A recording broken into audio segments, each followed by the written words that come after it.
Hello students, we are back again. We are there on the third unit, that is database management system, and today we will begin the sixth session, that is structured query language. We say it as SQL also. We can also pronounce SQL as SQL, means we can say SQL also and we can say SQL also. Both refers the same thing, that is the structured query language. So basically SQL is used to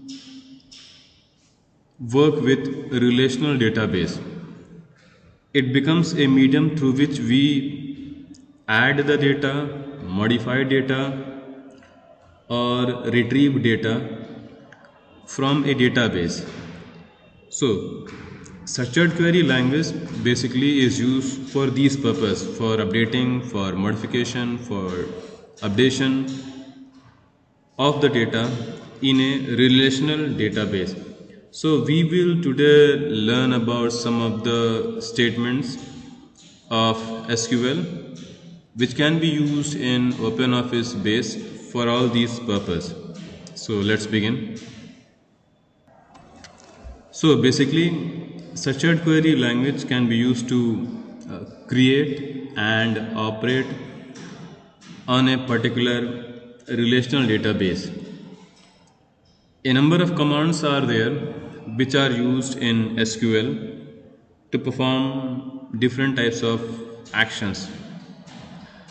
So these all commands are termed as SQL statements. So basically we classify these SQL statements, and depending on the working process of the commands, we have two different types of commands or statements in SQL. The very first one is data definition language, we say is DDL commands, and the second is data manipulation language, we say it as DML commands. So when we talk about data definition language commands, these allows us to perform tasks like creating or modification or removing the data from a database. And if we talk about the data manipulation language commands, so these commands allows us to retrieve or delete or to do modification in a database. There is a third kind of statement of SQL, and that is termed as transaction control language command, that is TCL. This means that once a particular change has been done through these commands, the changes becomes permanent. Now no more modification can be done in those changes. So those changes which are done through these transaction control language command, these are permanent changes, cannot be reverted back. So these are three different types of commands of SQL. So now we will see how to execute the command in SQL. So basically if you are using OpenOffice base and you want to execute SQL command, for that you need to first open a database, and then you have to go to tools menu, click on tools, and from there you can click on SQL. A dialog box then will appear. This is a dialog box, and you can see a box here, command to execute. Okay. So here you have to write the command which will be executed, and the actions will be reflected by in the database where you are currently working. So now we will see some of the SQL commands and how these will work. So the very first command we will use is to create the table itself. So for that we will first open the SQL command window. For that we'll go to tools, we'll go to SQL, and then we will type here the command. So the command to create the table is create command itself. So you write create command, then space, then you have to write table which you want to create, table, table, space, then you have to give the name to the table. Say for example I give the name as b is the name of the table. After this you have to open a bracket,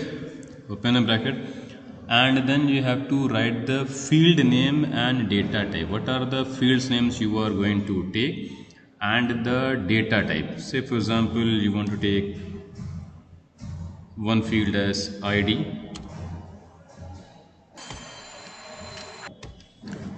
Now we have to give its data type. So say for example I give it as integer, integer, integer, then comma, then I have to give the second field name. Say for example it is name, name, name. The data type will be character, char, and we have to give the limit how much character you want. Say for example I want 20 characters, so bracket close for this 20 and bracket close for this table. So this is the command which can be given to create a table, and then you can click on execute. So as you click on execute you can see it is typed here, command successfully executed, so you can close it. But you can see no table is there with the name B here. So if you want to see this table you need to go to view, click on view, and then you need to click on refresh tables. So as you click on refresh table you can see table B appears here. Double click on table and you can see the table created with SQL command is here. So now we can perform a number of actions on these tables using SQL. So if you need to now add the data to this table you need to use insert into command in SQL window. So for that you need to again click on tools, click on SQL, and now you need to type insert into, insert into, and then you need to write the name of the table, that is B. Before inserting the data into your table you need to keep in mind one thing, that all the data which you are going to insert into the table except numerical data will be in single quote. Means number values will not be in single quote, but other than number rest of all the data will be in single quote. So for entering the data you need to type insert, then into, then the name of the table given as B, it will be B, and then you need to type values. Values here means you have to type value, VALUES, values, and then in bracket you will open a bracket, and in bracket you will type all the values of the field. So we have two fields in table B, one is ID, other one is name. So say for example I give ID as 113, so it is number, it will be without quotes, then comma, then single quote, and the name, say for example I give it as Ravi, close, and then bracket close. And after that you need to click on execute. So as you click on execute, if the syntax is correct the data will be inserted. Click on execute. So it says command successfully executed, that means the data has been added to the table. Click on close and you see the table. Double click on the table, you can see the data here 113 and Ravi is inserted into the table. So we got two commands now, one to create table, other one is to insert the data. So in this way you can insert or add multiple records in the table. The next command is select command. Select command is used to create simple queries in SQL. So if you want to extract out some information from particular table you can use select command or statement from SQL. For that you need to again click on tools and you need to be there in SQL, and from here you can give the command select.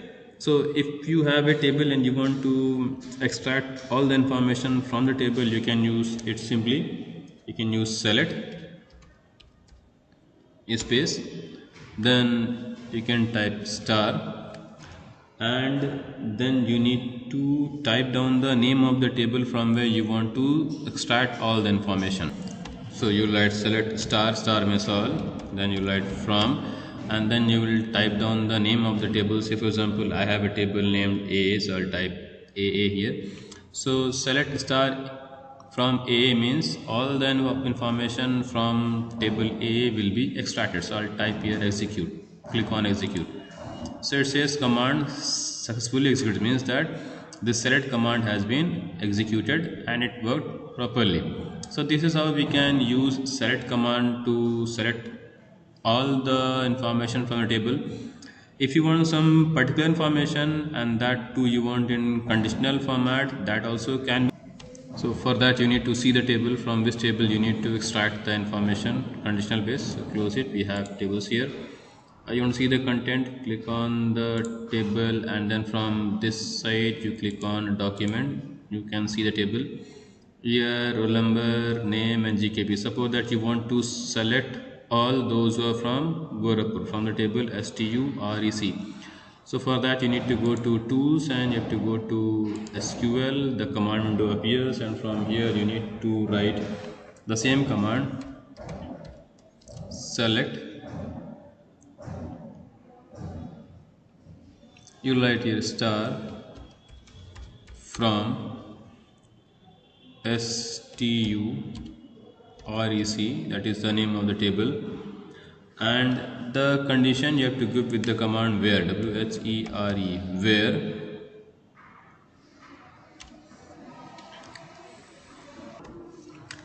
the field name was address, ADDRE address is equal to single quotes GKP, and then you will click on execute. So you can see as you have clicked on this SQL window execute button, it says command successfully executed, means it has selected the information from the table STUREC, and the information is all the record which has address as GKP. So this is how we can put conditions to select queries. So if you want to, this is how we can display the record, and if you want to display only from particular columns, you can do that also. Then for that you need to give again the select command itself. The format will be same. You have to write select space, and then you need to write down the fields which you want to. Say for example you want to display the columns name and address, so you write here select name address space, and then you will write from, and then you will write the name of the table, that is AA. You write AA here if it has in A. So currently I have the record in STUREC, so write STUREC. So this is the table which has the data in columns name and address. So I'll type here now, I'll click on execute. So as I clicked on execute, it says command successfully executed, means the column name and the column address will only be displayed now. So this is the syntax to display if you want to view only few columns or a column from a. It may happen sometimes that when we display the data may have some redundant records, that is redundant record. Some records may repeat itself. So if you want to display only a distinct record where some repetitive records are not there, so it may happen that in a table two persons may have same name, or two persons may be there in same place. So if you want a distinct information where repetitive data is not there, then for that we can use distinct command with select. So we can write select distinct and then you need to write the name of the field. Say for example I write name. So when I write here a distinct name, that means repetitive names will not be repeated, only the unique names will be displayed. And then I need to write down from where, from STUREC. So this is the name table. So I'll be writing select distinct name from STUREC, and then I'll click on execute. So it says command successfully executed. That means this command has done its work. So now only the names which are unique will only be displayed along with their record. So when we create a table, sometime it happens that some fields we may miss out, and in that condition we can use a command which can help to give a default value to those record where we do not enter it. So it happens during the creation of the table. So let's create one more table to check that, and for that you need to go to again on tools, and then you come to SQL, and then you need to type the command create table. Say for example you create CC and then open bracket and say it is first ID integer comma name space CHAR. Say for example I give it as 23 characters comma, say for example I give as ADD for address space CHAR. Say for example I give it as 50, and then I give a field where we need some default values. Say for example it is score, so I'll write here score, and I'll give here a default value as, suppose I give as 30 and bracket close, and after that you can click on execute. So as you click on execute,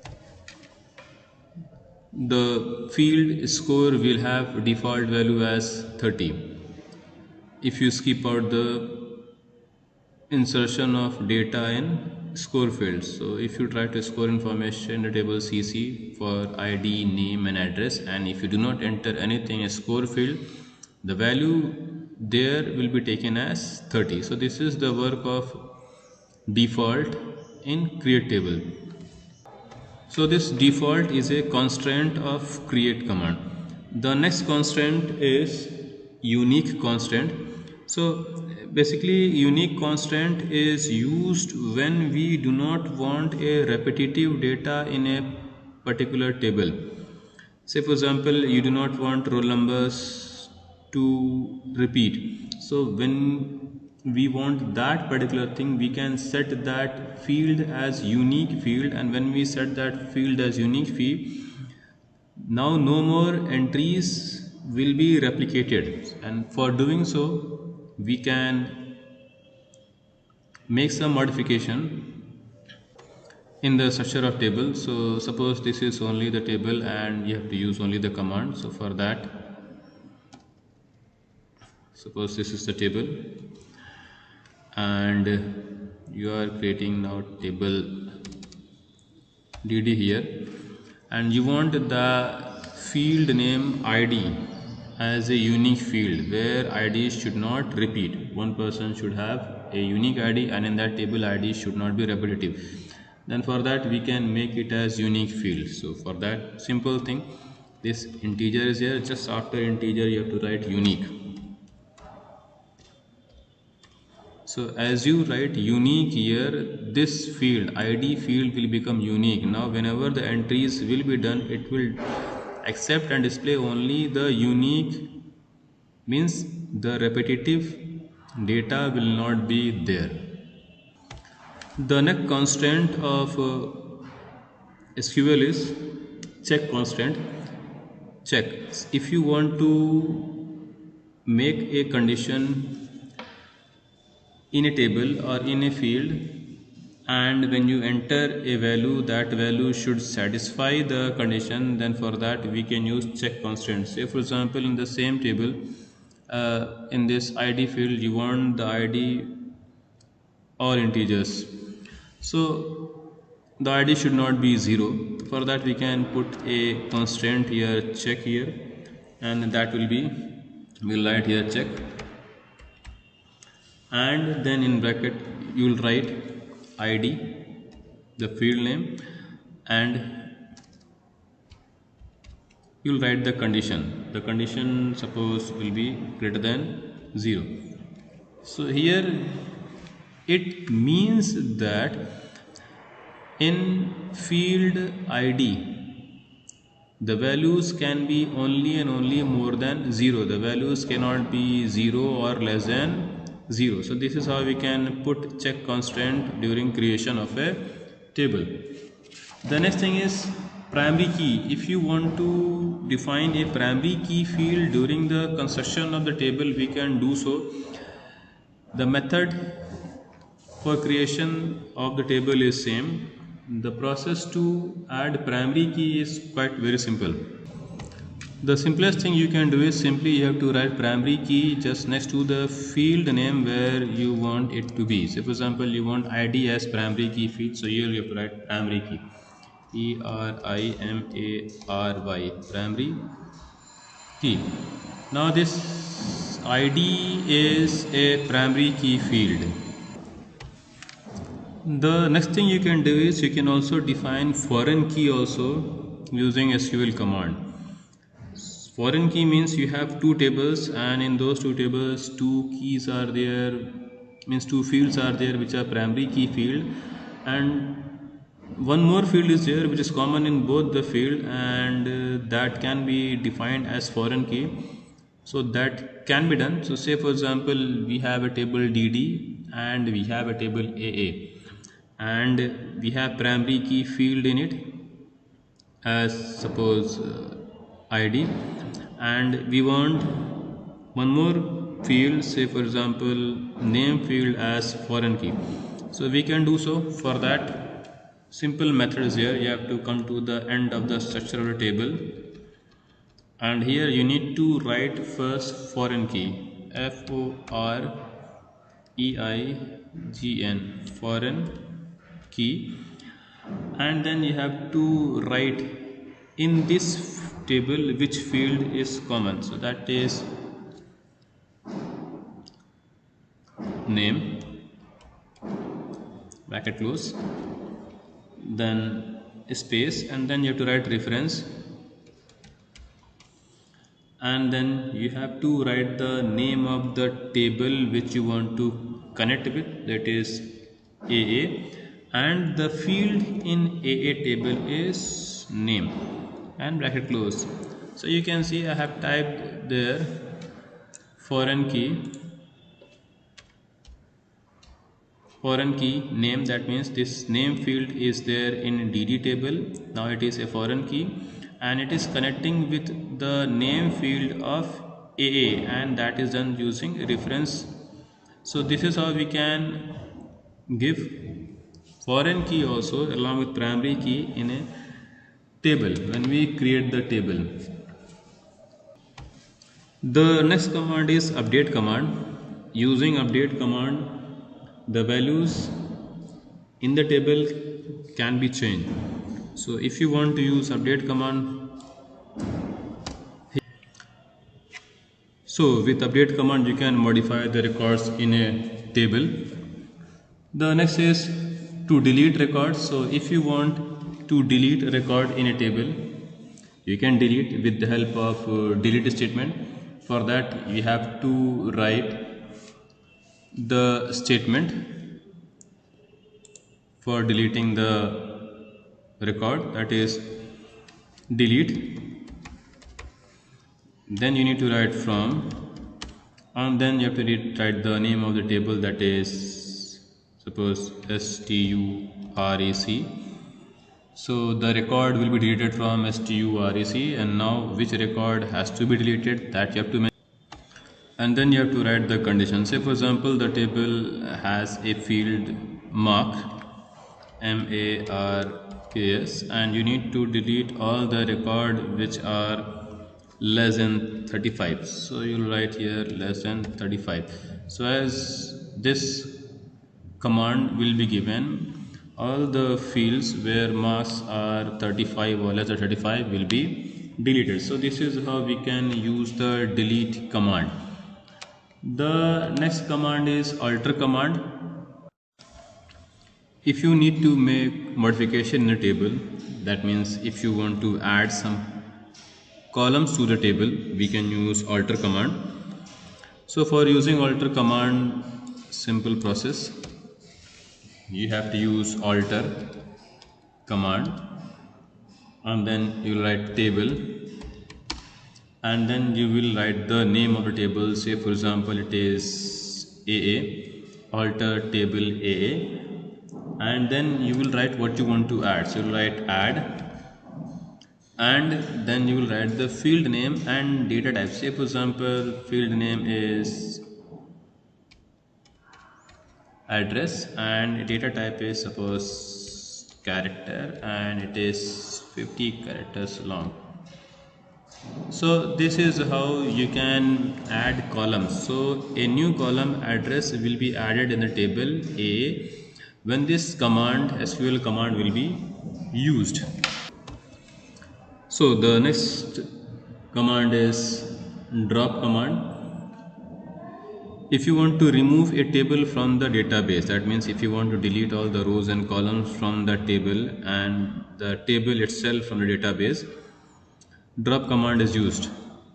So if you want to remove a table from the database, you can use drop command, and the format is drop space table, and then the name of the table which you want to drop. Say for example you want to drop table B, so drop table B. So as you will execute this command, the table B will be removed from the database, and now this table will not be executed in the current database. So this is how we can drop or remove a table from the database using drop command. So this is all for SQL command. Bye for now. Take care.